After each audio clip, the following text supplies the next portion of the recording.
Alright, hello everybody, and welcome back to another Raw review for October 3rd, 2016. The show opens up with the United States Champion Roman Reigns. He says he is the first of his bloodline to hold the United States Championship, and that's because he's the guy. Lana then comes out and says that she came out here to talk to Roman and Rusev does not know about it. And she says that Rusev wants a rematch and that Roman humiliated Lana on her wedding day, and because of that, Roman is going to get humiliated by Rusev. Rusev then comes out, they brawl, Roman gets kicked into the crowd, Rusev takes the United States Championship, walks up the ramp, and turns into a Superman punch. And Roman says, Rusev, you got your rematch, but it's gonna be inside Hell in a Cell, because that's the next pay-per-view for Raw, at least. Okay, here's some bullshit. Last week it was announced that TJ Perkins would go one-on-one with Brian Kendrick in a rematch for the Cruiserweight Championship. Before the match, it was advertised that TJ Perkins and Brian Kendrick would go one-on-one for the Cruiserweight Championship. Earlier in the day, it was announced that TJ Perkins would go one-on-one with Brian Kendrick for the Cruiserweight Championship, but yet, Perkins taps to the captain's hook, and it wasn't for the Cruiserweight Championship anymore. Brian Kendrick won, but he did not get the title. He just gets a future title shot because he beat the champion, even though it was announced literally a week ago that it would be for the Cruiserweight Championship. So, someone fucked up. Either they weren't supposed to advertise it like that, or they just decided to not make it a championship match and not tell anybody. But, yeah, it was not for the title. We didn't know this until the match was over and Brian Kendrick walks away without the title, and TJ Perkins holds on to it. I was confused. So was everybody on Twitter. It was, why advertise it as a title match and not have it a title match? Braun Strowman versus some guy. He slammed him and he won. Owens comes out to talk about Seth. He says that Seth is stupid for not listening to doctors and staying on the shelf. He says Seth does not deserve a rematch because he hasn't done anything to deserve a rematch. Jeri-Ko says he says that Jeri-Ko should be the ref in their rematch if they have one, so he's already out there. Jeri-Ko says that they are the best tag teams and suggests that they challenge the New Day. And Kevin Owens likes the idea, but he doesn't really want to because he's the Universal Champion. And Chris is like, well, come on, it's not like I'm challenging for your Universal title. And Owens then agrees to fight the New Day. The New Day come out, and Kofi says that the New Day have the best friendship of all WWE. And then Kofi makes the list of Jeri-Ko.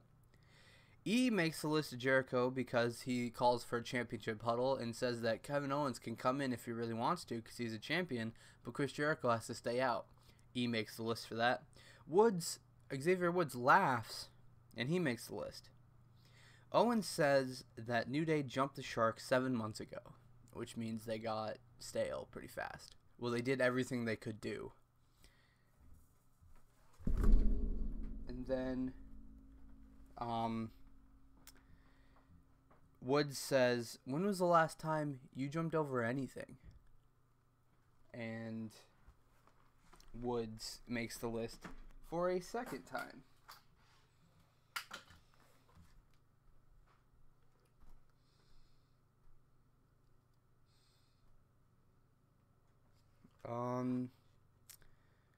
And New Day agree to a fight. Sami Zayn had a match today. He fought Titus O'Neil, and he won really quick with a haluva kick. So that was good, I guess. The Club versus the Golden Truth. The Club didn't get an entrance, but they hit the Magic Killer on R-Truth for the win, and then they hit the Magic Killer on Goldust. Enzo and Cass came out with the Susan G. Komen women. The women that they had out were cancer survivors, and since they were survivors, they are champions, and Enzo gives each woman a woman's title belt. New Day versus Jeri-Ko with Ashton Kutcher and Danny Masterson on commentary. The hosts of Monday Night Raw for the night. All they did was talk about The Ranch season 1 part 2 coming out on Netflix on Friday, October 7th. If you didn't know that, you would have definitely known that after the match, even though I did know that because I like The Ranch. Anyway, Jericho's mouth gets busted open. I don't know when this happened. During the match, Seth comes out. He distracts Kevin Owens, and he turns into an enziguri. Xavier Woods tags in Big E. Jeri-Ko gets tagged in and gets hit by multiple belly-to-bellies. And Jeri-Ko puts the walls on Xavier Woods. Seth comes down, jumps onto the ring, distracts Jeri-Ko, and Midnight Hour to Jeri-Ko for the win. Owens leaves Jeri-Ko in the ring with Rollins and New Day. And pedigree to Chris Jericho. We have Rich Swann facing Tony Nese. Tony Nese wins with a Michinoku driver. Sheamus and Cesaro fought some team. Cesaro, he got out of his corner, jumped off Sheamus's back, and hit one of the guys on the other team with a DDT. And then they argue because Sheamus had it in the bag, even though he was just protecting Sheamus. And Brogue kick to the other guy for the win. And the main event, Sasha Banks versus Charlotte for the women's title. Well, before the match, Charlotte and Dana approached Bayley, talked about how she doesn't deserve to be in this match. Charlotte then went to go do her entrance, and Dana stayed back, and she made fun of Bayley more, and Bayley attacked Dana behind the backstage. And then Sasha Banks came out, and then there was a commercial break. And then when it came back from commercial, Charlotte came out, and they said the match is scheduled for one fall. They did the introductions. The match started. They did like a grapple, and then it went to another commercial break. And then it came back from commercial. And then we had a really good Divas match in the main event.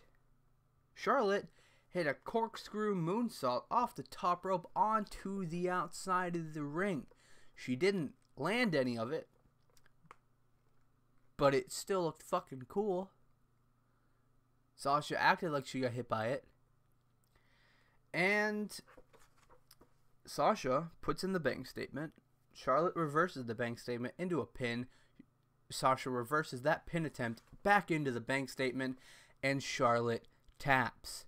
Sasha Banks is your new women's champion, and a 2-time women's champion at that.